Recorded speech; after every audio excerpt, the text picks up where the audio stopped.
walls of a Four Seasons loft. In Austin, I soft and pause. My eyes crawl to a table. Paralyzed by pairwise dice, then attend to this heaven slice of an angel wrapped in skin on dice and woes of life. Love deprived, looking to revive. What's the meaning of life? One subjective paradise, crystal chandeliers, moments reflected. Often mirrors appear, clear, gritty from ear to ear.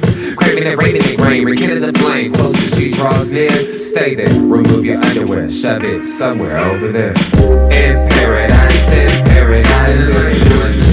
We know our purpose. In paradise, in paradise. We know what our worth is. In paradise, we manifest dreams. In paradise, truth is what you conceive. Boom. Yes, it is. The truth is what you can see. Hello, everybody. Welcome to this edition of the Unpopular Hour. Of course, I'm your host, Matt Clark, and normally we're here with my guy, Nathan Taylor, here at YNB. But Nathan has some things that he had going on with his dad, so we're hoping everything is going to go out, be okay. Prayers to my guy, Nathan. But that being said, we are here at YNB, which is funny because normally he's here. And of course, YNB, family owned and operated since 1912. They are the bank that makes things happen. The Equal Housing Lender, a member of the FDIC, proud sponsor for us to come out and support women, minority, and black-owned businesses. And of course, we are at the main bank location here at 401 Elm, 66 steps from historic downtown Yukon, Oklahoma. You can go to the YNB East location on the Parkway, Yukon Parkway, or US 66 or 39th Expressway, YNB Mustang, 218 North Mustang Road, YNB Parkway, which is off Garth Brooks, and I-40, just south of I-40, right there in front of the hospital. Cannot miss it. And of course, YNB People's located in Bethany on 23rd between Rockwell and MacArthur. So that's where we are today, doing the show the day after the draft. And, everybody talks about, well, what did the Thunder do and what were the Thunder not going to do? Well, here's the thing. We're going to talk about it and go into detail a bit about it. But here's the issue. Number one, everybody's under contract. All of our players under contract, which we'll go over here in a little bit, number one. Number two, what did we really need? We need a shooter, and we need another 6'9" guy to really kind of help us with the Wiggins and K-Rich, even though they play great. And K-Rich, I think, does a great job when we go to the smaller lineup. But I think in the future, moving forward, we need to have some bigger guys because of what everybody else is doing in the West and in the East. So we need to get a little bit bigger than that. And so we're going to discuss that. But, that being said, the Thunder drafted with the 15th overall pick, 6'10", Thomas Scorber, from the Georgetown Hoyas. And can I say how wonderful it was watching this kid cry? He couldn't even talk. Number one, he was happy to be drafted 15th overall. Number two, the fact that he was going to the NBA champions, the Oklahoma City Thunder. Can you just imagine how this kid feels going from Georgetown to Oklahoma City? And what that's going to mean for his future, what that means for his life going forward. The fact that this kid was just so overwhelmed with emotion that he could not talk. And I will say, let me give the kudos to ESPN. Last night, ABC, they talked to his mom a little bit, tried to go back to him, and he just couldn't talk.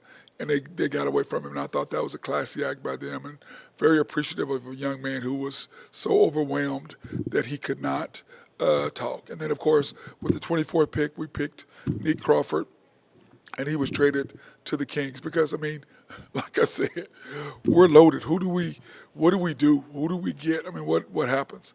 And it's simply because the simple fact that we are loaded. There's nothing we could do. There's no one that we can really have. Hey, Dennis, nice pick at 15. I agree 100%. Yes, Dennis, I would have traded away the 24th too because, like I said, let's go into this because this will help, okay? When you look at our salary, and this really, when you break it down, it makes sense, okay? And when you look at what our salary cap is, what do we have to offer? Who can we help? What do we need to do, okay? So when you look at that, This really makes a huge difference to what the Thunder can and cannot do. Let me see. Please tell me I put that on here. Thunder salaries. Let me see. I'm looking for that right now, guys. While y'all, okay, here we go. Great. I know I put it in here. Here are Thunder salaries coming up. Okay, we have SGA. He makes $35.8 million, and he's here through 2027. 2028 is his last season. He's unrestricted free agent. That's what UFA means, unrestricted free agent. So that's what he is in 2028, which is 3 years from now. iHeart, remember we signed him to a 3-year deal. 2026, 27, 2025, 26, which is next year. 2027 is his last year with us, which of course he's an unrestricted free agent. But I think we have the rights to him to decide if we want to keep him, which we shall see at $29 million. Here's where the rub comes in. You have Dort, 16.5. 2027, his contract ends. Well, here's the issue. Dort was first team All-NBA, which bumps up his salary on what we have to pay him. Caruso, we extended him through 2029, so he's not going anywhere. So the question is he going to be your answer for Lou Dort if Lou Dort wants more than $20 million, which let's hope he doesn't. Let's hope that he doesn't get to that point where, he wants out, he wants $30 million or whatever, something outrageous, $25, $30 million, instead of taking about what Caruso takes. That will help us. Isaiah Joe, $12 million. He's through 2028. Aaron Wiggins, paying him $9 million. Isaiah Joe, $12 million. Wiggins through 2029. Chet, we're only paying him $9 million. Now, of course, we're going to pay Chet because of the simple fact in 2 years we'll have to repay him. So let's go ahead and pay Chet early. Get Chet's money already set up. Let's extend Chet early, a year early, which will help us as far as how much we'll have to pay him. Because whenever you do it 2 years or a year in advance, it helps with your salary cap, just like we'll talk about with SGA here in just a second when we get down to him, when we get back to him. K. Rich, $6.7 million. He's through to 2027. Queso, whatever you want to call him, Queso, $6 million through 2027. Topic, 5.7 through to 2028. Remember, his first year, it was this year, but his actual first year playing with the Thunder will be next year, this coming year. Jang, 5.2. J-Dub, we're only paying J-Dub $5 million. Think about this. Usman Jang makes more money than J-Dub. Let me say that again. Usman Jang makes more money than J-Dub. Now, the reason why Queso makes more money because he was drafted earlier and it's a year later. K-Rich, 6.7. If you think he doesn't realize that, of course he does. So he's going to get, remember, All-NBA first team, All-NBA third team, All-NBA second team, and he made the All-Star team. So he's going to get a bigger bump simply because of that. So that makes a huge difference right there. Once again, he's 2027. So that means that you want to pay him and Chet 2 years early. Why? It costs you less money down the road. They want to get paid. If I'm getting paid $5 million, or in Chet's case, $9 million, and you can bump me up to $28 million, I'm going to take that. Now, I'm not going to get it for a couple of years, but what I will get is a nice $30 million, $40 million signing bonus, which means that my kids are taken care of and my grandkids are taken care of. That's what that means, if you take care of your money. Dylan Jones, $3.3 million, 2028. Remember, Dylan was our draft pick last year. J. Will, 2026. Do you go ahead and you sign J-Dub? That actually should, or J. Will? Yes, you go ahead and pay J. Will early because he's just a good locker room guy. Pay him a little early, give him an extension, bump him up to $6 million, $5 million, whatever your salary will allow. And then, of course, A.J. Mitchell's creeping in there at $3 million. And, of course, he's a restricted free agent. Jang, restricted free agent. J-Dub, which is RFA, restricted free agent. So that's what those means. So our restricted free agents means it's going to cost to get rid of them. or somebody wants to come take him. Chet, Queso, Topic, Jang, J-Dub, Dylan Jones. AJ, these are all restricted free agents, which basically allows us to have the flexibility. If somebody wants to come get them, we can get something significant for them. That's basically what that means. And when you look at SGA, here's SGA's thing. Do you pay SGA early? Because remember, 2025-26 is the next contract, which will be this coming, starting in October, the new season. That's 26-27. So that being said, what do you do with SGA? If you pay him this year and this summer, that's $357 million is what he'll make. If he waits till next summer, we'll have to pay him $413 million. Because being the MVP, that gives him the guaranteed max, the super max. He gets it times 3 because he was the Super Bowl, he was the MVP of the league. $413 million if he signs next year. If he signs this summer, $357. And Nathan and I have had this debate about that. What do you do? And, you guys can chime in, too, on what you think about that. And to me, it's like, well, I mean, the guy is sitting there. He was the MVP. And think about what he did this year. Let me go back to what he did. So that'll help you make a decision. This was SGA did this year, okay? Just to kind of help you decide whether you want to pay this man or is he worth that amount of money. This is SGA stats. Second most scored, including the playoffs, since Michael Jordan did it in 92-93.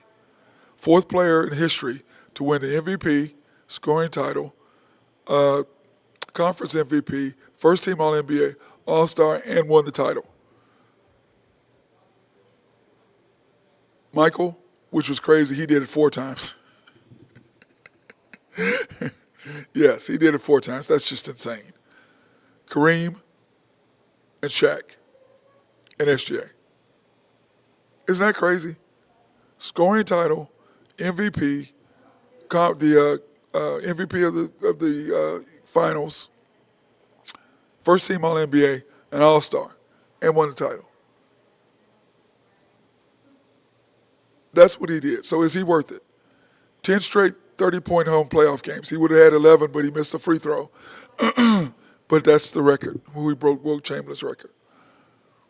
12 30-point, 5-assist games in the playoffs, which broke Michael Jordan and LeBron's record of 11. 72 consecutive 20-point games, which ties KD for the most in history. After the merger. Wilt Chamberlain owns it before the merger. And Michael Jordan and SGA are the only players to average 30 and shoot 50% for 3 straight years. So I'll ask you, is he worth the $413 million that he'll be required to, that he will be owed next year if he decides to do it? Or does he wait and do it? Or does he say, forget the money and go ahead and sign for $357? Now remember, he just signed for $179, so he's got 2 more years on that. So money's not an option, or money is not an object for him. Versus J-Dub and Chet, this is their first contract. They get to get paid, so they're going to go ahead and do it. But the question is, what does SGA do? What would you do if you're in his part? Would you go ahead and sign now this year and take the $357 million, or do you wait till next year and take the $413 million? What would you do? Now, to me, I'd want to be the first $413 million, first $400 million guy. That would be me. And it has nothing to do with me wanting more money or anything like that. You can only be the first one time. There's only one first. So to me, being the first guy to get $400 million, now if he takes it this year, he'll be the highest paid player, which would take over for Jason Tatum, who got hurt this year. So that's something you have to stick in your mind. He's just signed his contract towards Achilles. If SJ doesn't sign this year, he has to take the risk and the chance that he gets hurt, he doesn't get the $413 million. Maybe they regret, they fall back on it. What do? Do you go ahead and get the 357, all guaranteed, of course, or do you take the wait for a year? Now, the chances of getting hurt are slim, but there is a chance, just like with Tatum. And remember, Tatum's previous contract was not up yet, but because he signed early, that allowed him to go ahead and guarantee that contract into the future for 5 more years. So that would put SJ, if he does it this year, that'll put him at 2032. If he does it the following year, it still puts him at 2032 because it's a 5-year deal. But the difference is that is what? Let me see, what is that? 43, 53, $56 million difference. And you have to ask yourself, how big of a difference is $56 million when you're talking about 413 versus 357? Not much. $50 million. Now, since I'm not at that level, I have no idea. I'd have to ask somebody who's kind of at that level, and they'd be able to tell me, what do you do in that situation? Does it matter? Personally, it's just for me, the only thing I can say is you're the first. It's like me being the Oklahoma State in their media guide. There's been 5 guys who have made the under-19 USA junior team, junior world team. I was the first. So what do you do in that point? Do you say that is significant? That is, what is that? And to me, that's just a check mark for me because I was the first. That just, to me, it's just something with that. That's just me. Now, I don't go around talking about it. Those of you who know me don't know I don't really go around bragging on myself and talking about all the accolades and all that. I just don't. That's who I was, not who I am. But there's something to be said for the first. Being the first. It just is. So when you look at the Thunder, and we've just gone through their chart. We've gone through we've gone through their salary capture. So now you know why we kept the first round, the first guy, and the second pick we traded. Because we're loaded. We're fully loaded. All 15 guys are under contract for the next 2 years. All of them. So what do you need? You need a 6'9", 6'10" guy that can help you inside. That's what you need. Who's athletic, who can guard the wing, and can shoot the three. That's what you need. You need a bigger Wiggins. You need a bigger K-Rich. Now, does that mean he's ready to play now? No. You can develop him. It's just like us with Topic. We drafted a guy who we knew with a torn ACL was going to sit out a year. Well, we could afford to do that because of the position that we were in. Now, with him coming back this year, like I said, with Chet being hurt 2 years ago, what did I say that was going to mean? That was good for us. It was good for Chet because Chet can sit there and he can look and he can see, okay, this is where I can fit in. This is what I can do with this group. So it helps you being able to sit on the bench and figure out how you can be helpful to the team in the future. That's what sitting out a year means. That's what I did. When I got hurt, I sat out the year and I'm like, okay, where do I fit in? How can I get better? How do I help this team? So now Topic has had that. And remember, he'll be fully healed. It's not like him, like Adrian Peterson, who came back in 8 months from his ACL, which is insane, and ran for 2,000 yards. He's a freak guy. He's a freak athlete. But Topic would have sat out, 17 months since he had got hurt, 18 months? Whatever the figure is, he would have sat out all that time, so he's been rehabbing. And let's face it, Oklahoma City's got a great medical team. And in fact, Keith Morris was talking about today, how he's been in multiple teams. And when he's at Oklahoma City, he goes, they got like 10 of these guys. Always there. How do we help you? How do we help you get better? How do we get back on the court?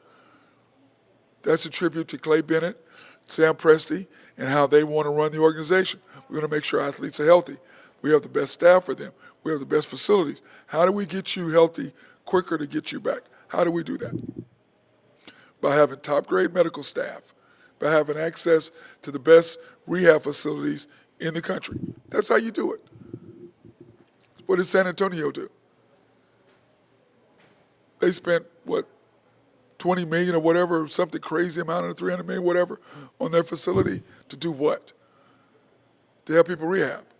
And then everybody talks about Victor Wembanyama, how he had a blood clot and how that could mess with him. Okay, it's not the same as what happened to Chris Bosh, even though somebody else on the air tried to say that.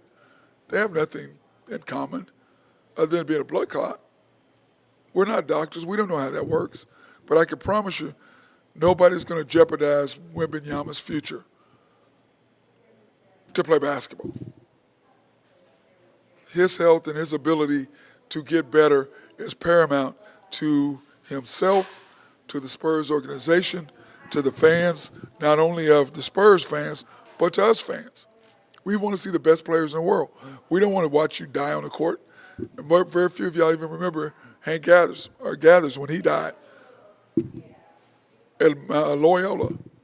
That was a crazy thing. The guy was running, he just fell down and died right there. Now, if they had a defibrillator and the stuff that they have now, they probably would have saved him, or could have possibly saved him.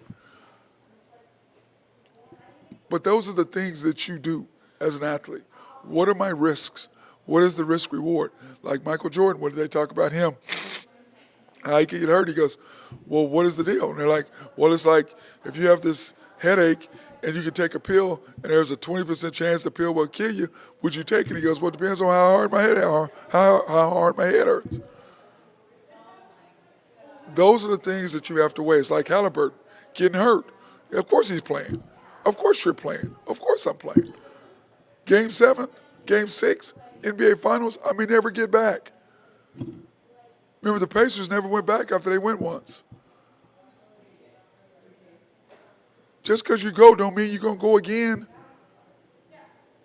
So all of that being said, when you look at our Thunder team, you look at what we have to offer. Our team is fully stacked, but you have to make a move to get better. You can't stay the same. You can't have this team being the same. What about the salary cap? What about all that? Where does all that come in? Where's the first apron? Now, I know, but because of our salary cap, we can go get a restricted free agent. I know we can go get one that we can put in under the salary cap. I know that. I forget what it's called now, but I know we can go get one that we can fit in our current structure. We can also trade some guys. You know, I believe the 40-point game by Wiggins and him being able to play was an opportunity to showcase what he can do in order for us to get rid of, or not get rid of, but for us to be able to trade Wiggins. You think teams don't want to get Isaiah Joe to get a shooter? Of course they are. They're going to start trying to poke Thunder players.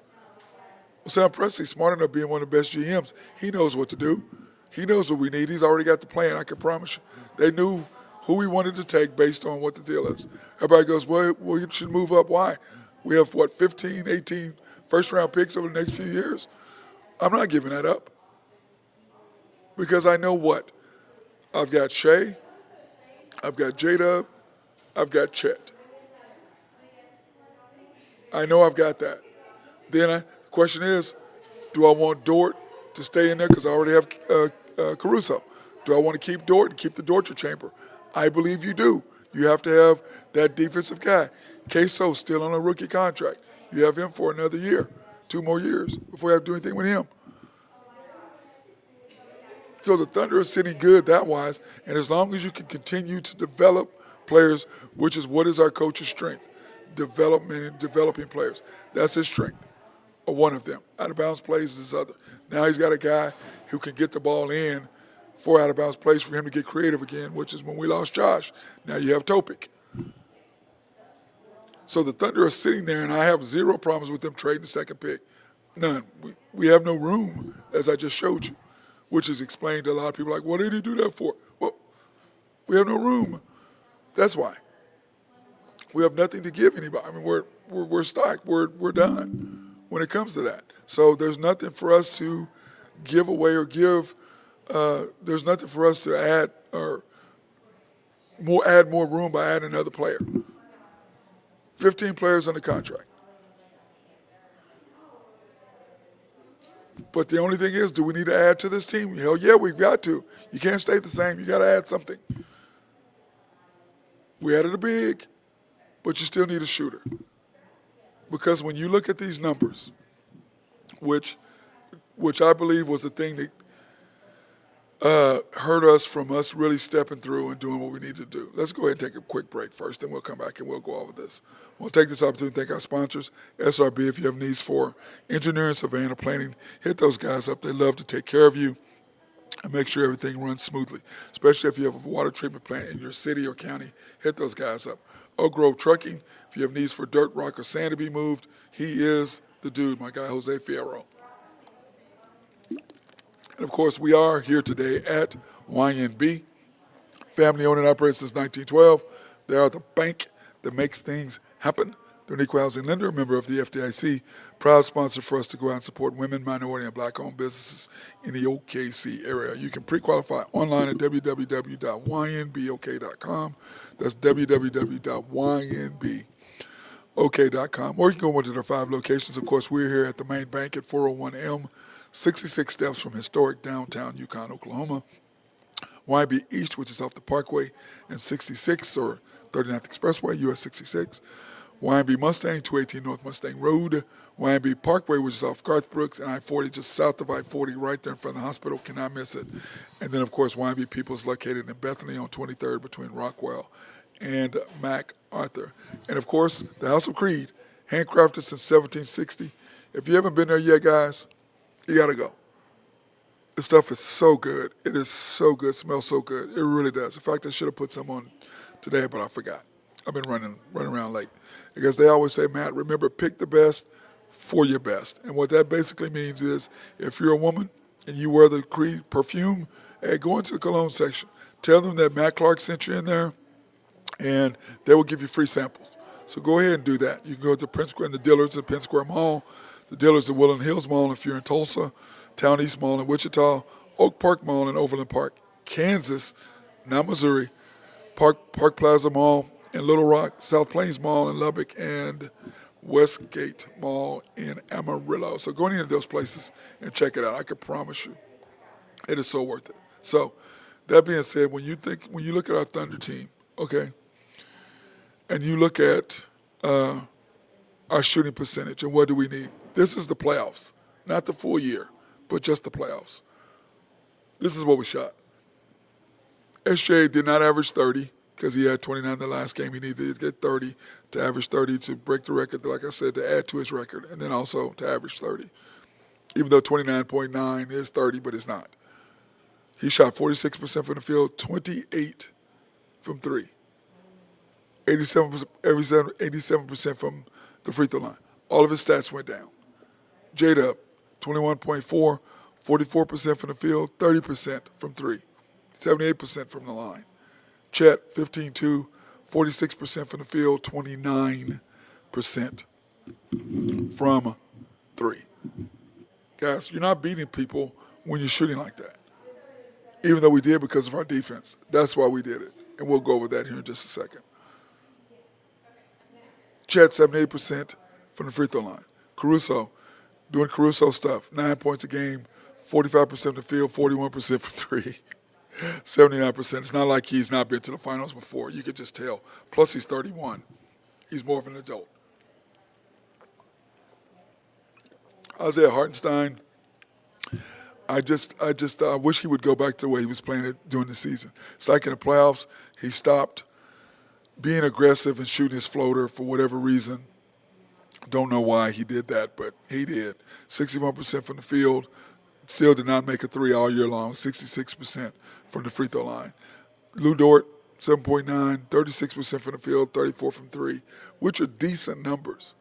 But he was killing us a lot. 63% from the line. He's a way better free throw shooter than that. But it was like this whole playoffs, when you look at our numbers, what we did not do and what we could have done compared to what we did, we're not the same. It just, I don't know what happened to us. I don't know what it was, but for whatever reason, we just couldn't get it done. Aaron Wiggins, 6 points a game, 39% from the field, 36% from three, 76% from the line. 39, 36 aren't bad numbers, but for him, they are. He's a 40% three-point shooter. Once again, you can see all of our numbers went down except for Caruso, the one guy with the experience, him and Isaiah Joe. Queso Wallace, 5 points a game, 42, 32, and 66. He did not play well this whole series. He did not play well in the finals. He just didn't. But once again, he'll get better. We'll be better next year. We'll be better next year. So when you look at this team, and then, of course, Isaiah Joe, 5 points a game, 49, 41, 85% from the line. K. Rich, 2.4 points a game, 40% from the field, 20% from three, terrible. 50% from the line, terrible. J. Will, 2.6, 42%, 36%, 54. And when you look at these numbers, these are the numbers that stand out to me, that are glaring, that make me go, this is why we struggled. 28% from Shea, 30% from Dub, talking about three-point shooting. 29 from Chet, 34 from Dort. Wiggins, 36. Wallace, 32. Isaiah and Caruso are the only ones that were able to knock down threes. So when you look at this team and you look at the numbers, that's why we struggled. You look at free throw shooting. We didn't look that bad as a team because of SGA was the one primarily shooting free throws. But J-Dub, 78. Chet, 78. Ihart, 66. Dort, 63. Wallace, 66. When you look at the guys who played, Wallace, 66. Dort, 63. Ihart, 66. Everybody else was very reliable as free throw shooters. But you can't win when it's like that. You can't. But we did. And why did we win? Why did the Thunder win? This is why right here. You look at us being the number one defense. The reason why we went 84-21 this year. 84-21 this year. We did not want to be one of three teams who won 68 games and did not win the chip. That was the 16, was it the 18 or 16? It was 16 Golden State Warriors and the 73 Celtics are the only two teams to have 60-something wins that did not win the chip. So we did not want to be that. So we finished 84-21 this year. That's a crazy record. 84-21. And how did we do that? You look at some of these people and they're like, oh, well, the Thunder's scoring, blah, blah, blah, their lack of shooting. Well, it went down in the playoffs compared to the regular season, 100%. You can see that. We scored more points.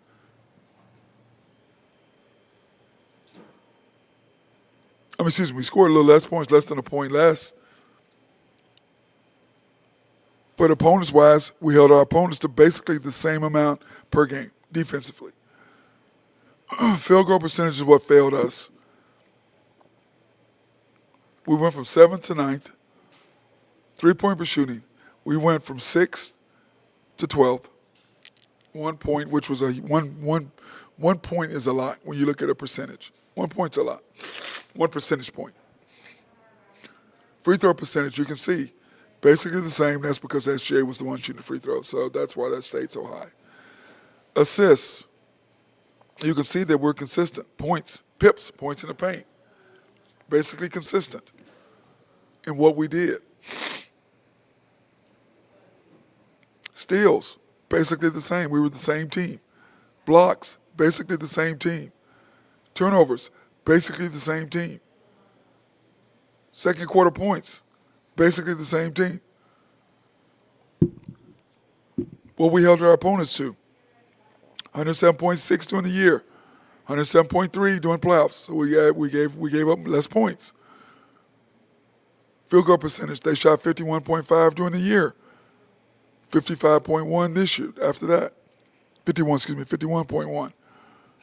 3-point percentage, they shot 34.5% for the year. They shot 34% for the playoffs. Free throws attempted, at which everybody gripes about that and talks about that. During the year, we averaged 20.3 free throws a game. The playoffs, we averaged 21. Opponents averaged 23.5. During the playoffs, 23.6. Basically the same. And that tells you how much we were fouling because we were 26th. You know what that means? That means you're fouling. If teams are shooting that many free throws, that means you're fouling. So I don't get this narrative that people try to come at and try to put on us. It's a bunch of BS. These numbers are telling you what it was. So when you're listening to these people, they're idiots. That's not how it was. That's not what was going on. And here are the numbers to prove what I'm saying. Steals, 6.7, 6.6. Blocks, like I told you, we went down a little bit in what we blocked. We averaged 16.9 turnovers a game. That's taking the ball away from the opponents. Our opponents averaged that. During the playoffs, they averaged 17. So when people talk about the Thunder, and you talk about free throw shooting, you talk about all this nonsense they try to throw out there, tell them to shut the hell up. Because that's not what the stats say. That's not what things say at all. Those were the stats I just gave you. That's what people did and they didn't do. That's what the Thunder did and didn't do, what I just showed you. So all the nonsense you're listening to, people trying to say all these things, it's like, it's so funny as I saw this collage last night, and it was talking about how all these teams, or all these announcers, these people, none of them, even though we were winning the regular season, oh, well, the Thunder will do this, the Thunder won't make it, Thunder won't this. Even though I just went through the numbers. And there's this one particular little dude that's on this show. He's ridiculous. And I think it's because he's a little short dude, and I think he has a little attitude towards it. Not all short guys are like that, because I know a bunch of them who are confident, who aren't trying to constantly break down and have crazy takes and things they say, like he does. Like, what are you talking about? He hates the Thunder. He hates Mahomes, but he's a Jets fan, so that tells you something. Once again, poo-pooing, he's a Brock Purdy guy. Brock Purdy doesn't do it against good teams. He has a losing record against teams that have over 500 record last year. How's you a good quarterback? Look at Mahomes' stats. Look at Josh Allen's stats. Look at Lamar Jackson's stats. What are your stats against the teams that match with? What do you do? How successful are you against good teams? By the way, my Ryan B. Waters are on point. Thank you, Carolyn.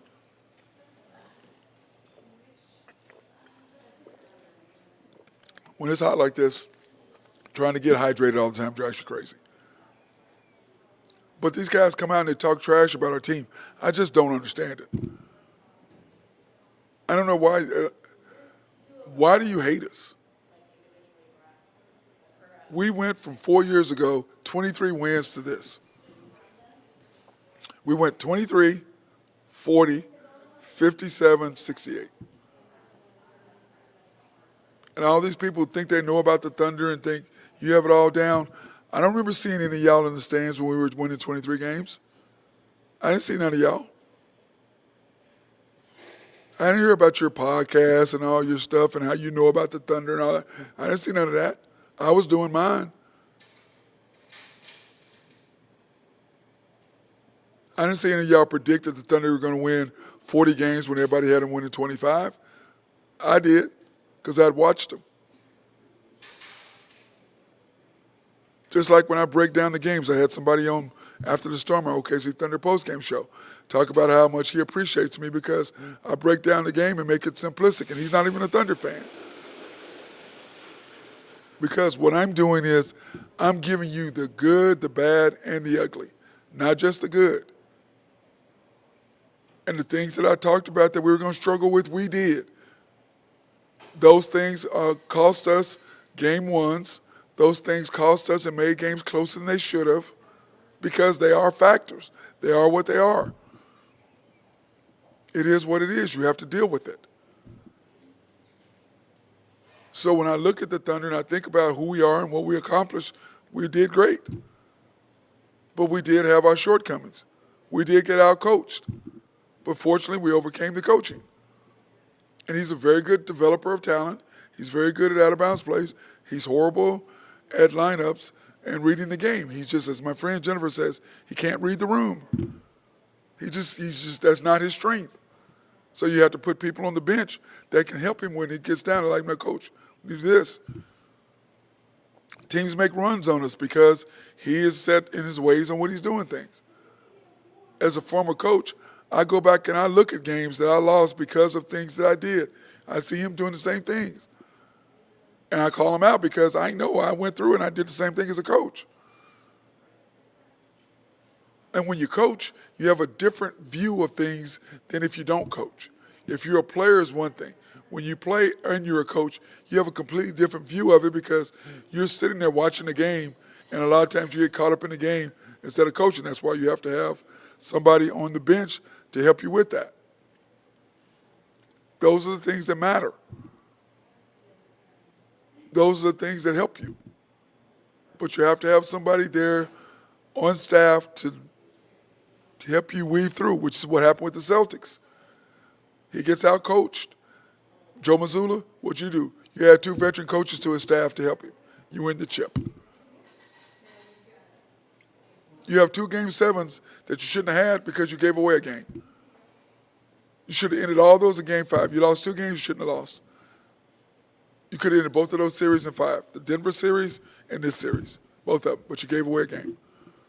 Game 1, which, as I've always said, is the hardest game to win.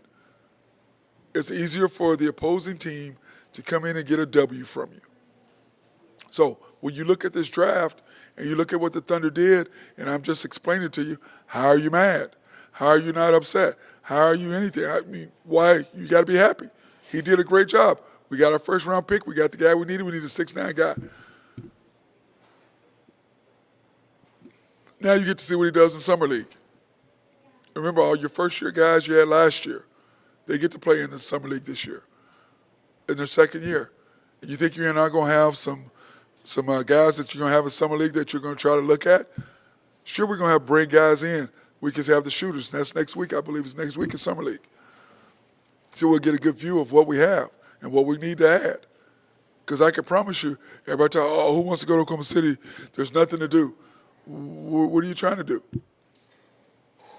There's bars in Bricktown if you want to go do that. There's places that you can go all over Oklahoma City. We have great food. It's cheap to live. And if you're making enough money, you're making 20, 30 million. If you want to fly to Dallas, you can go to Dallas, 30-minute flight. Hour flight to Houston.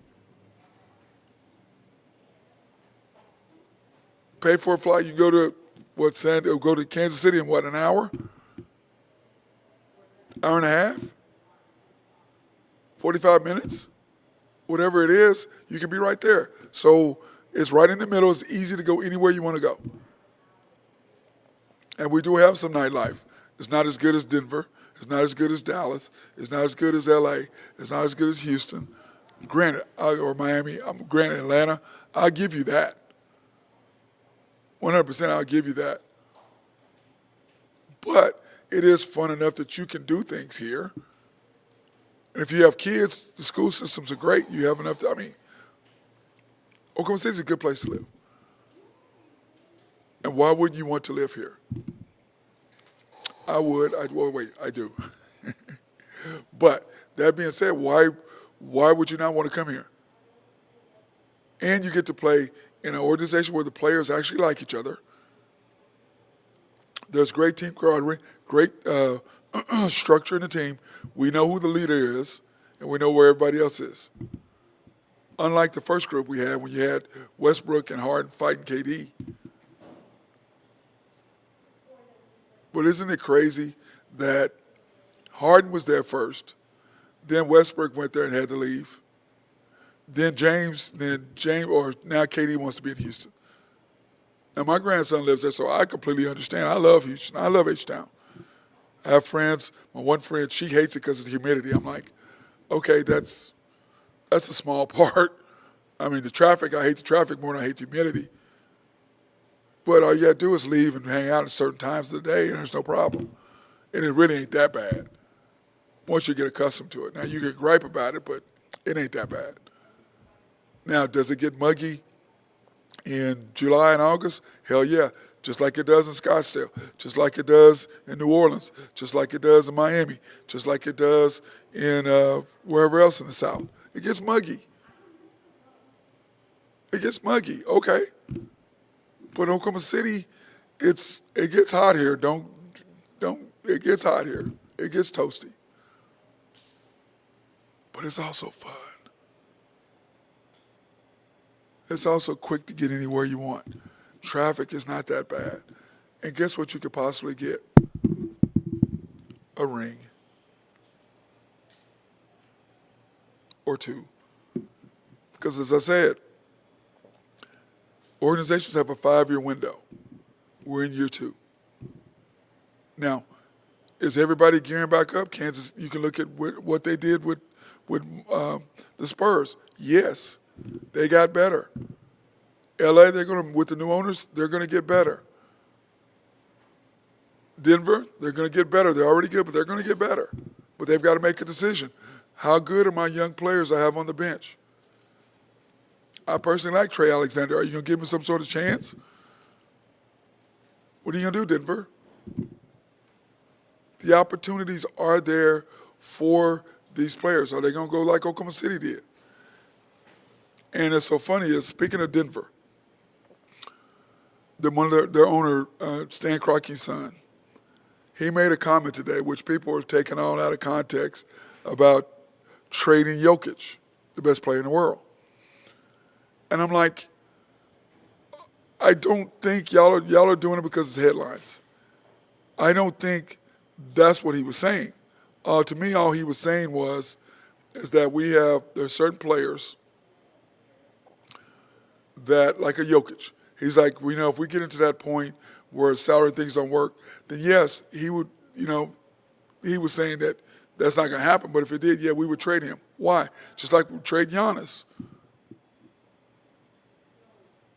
If it's not going good and you can't help it, why waste the guy's talent? You want to trade him somewhere and get picks. And the flip side of that, do you really think he meant that? Hell no, he didn't mean that. So we were making a list or Colin Cowherd made a list of undraftable players or untradeable players. Here's his list. Number 1, Caitlin Clark, 100% agree with that. Indiana would be insane thinking to trade her at this point. Mahomes, no way in hell, Kansas City. I would put him first. That's just me. Because Caitlin Clark is in year 2. You wouldn't think she would. What happens if, her stock drops or she doesn't get it or something happens because her percentages are starting to go down a little bit after she got smashed the other day. Mahomes 2. And this is what I say untradeable is. If somebody calls and wants to trade for that player, do you answer the phone? Right now, Caitlin Clark, no, because she's the WNBA. Mahomes, hell no, you don't answer the phone. Shohei Ohtani, do you answer the phone? No. And I think that Jokic is in there too. I think Jokic is in there too. Do you answer if somebody's calling you to trade him? No. But, the whole thing is, and they were, in their discussion, they were like bringing up names. Like I brought up Lamar Jackson. Is Lamar Jackson tradable?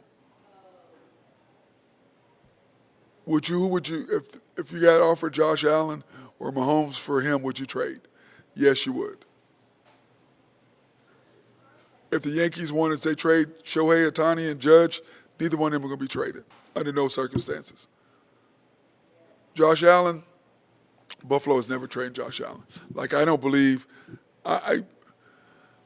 he had another name on here, Jaden Daniels, which I didn't like that because if you're going to make the point that if you don't think the Washington Redskins, or excuse me, the Washington Commanders would give up Jaden Daniels for Mahomes, you're out your damn mind. Even though he's younger and got potential, there's no way in hell they're not going to pick up the phone, Mahomes or Josh. There's no way. Now, with Lamar, there's a slim chance, but very slim. But yes, they would. Josh and Patrick, no way. Ohtani, no way. Jokic, no way. SGA, yes, I believe they would. I still would hate that, but I think that he made the point. If the Denver Nuggets wanted to trade Jokic for SGA, would you do it?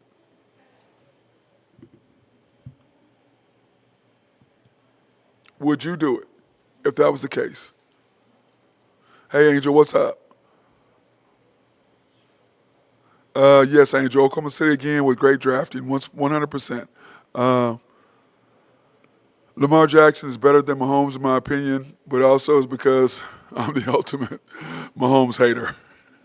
Yes, you are, bro. You got to be. Yeah, no, Lamar is not better than Mahomes. I'm not picking Lamar over Mahomes. In fact, I'm not taking anybody over Mahomes, bro. So, but anyway, do you have a disagreement in this rest of this list? Caitlin Clark, until right now, say no, she's not tradable. Mahomes, he hasn't been tradable, period. There's nobody that you can pick up the phone and say, hey, I want to trade this guy for Mahomes. There's nobody. Not Josh Allen, not Lamar, nobody. Ohtani and Judge are the two best players. Neither one of the organizations are picking up the phone to trade the other one. That's not happening. So, that being said, when Kroenke did that, did he really mean that he would trade Jokic? I think that he was just giving a scenario out there. I don't think he would trade Jokic. I just don't.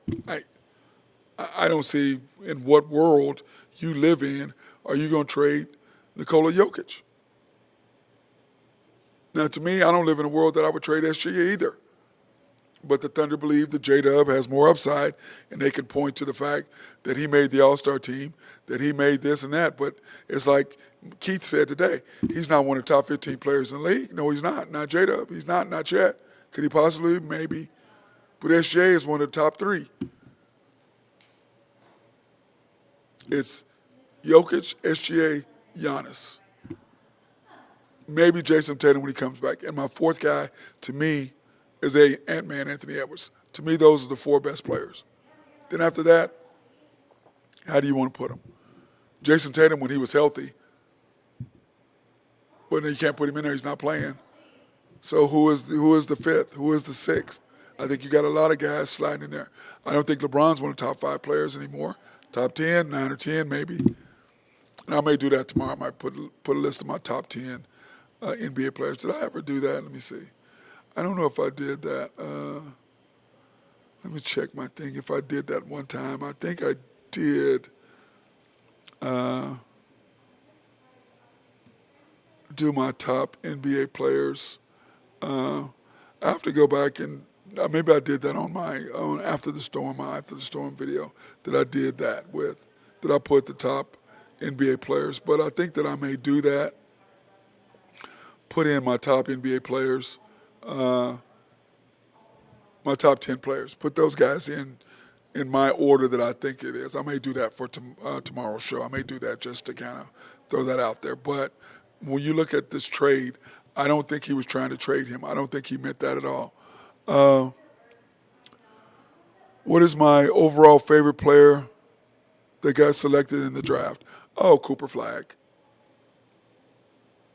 Everybody beats up on Ace Bailey because of his acting like he didn't want to go to Utah.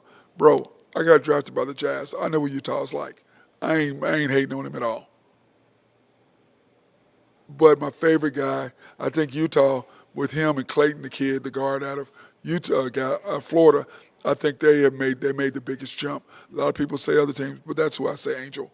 And I will say this too, also, that I do like the fact that that San Antonio did get better by adding the guard. I like Clayton. I like what they did with him. But they're set. I think they're going to be fine.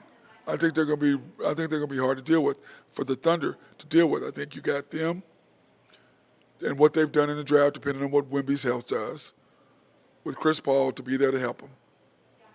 I think that the Minnesota Timberwolves, they have some work to be done still, but they're still going to be strong based on what they have because they've been playing together another year, so they're going to be stronger.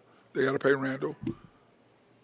The Rockets, to me, and I had warned everybody, I told this about last year. I said I warned everybody about the Houston Rockets last year, how good they were going to be this past year, this year, how good they, I said at the beginning of the year. The Rockets scared me. They finished second in the West. You think the Lakers aren't going to be back? Especially they get Clint Capella. They need a brim protector. They need somebody that can throw lobs to. Between Jokic and, Luka. That's my other guy. I'm sorry. Luka's the other guy. So, I got Luka.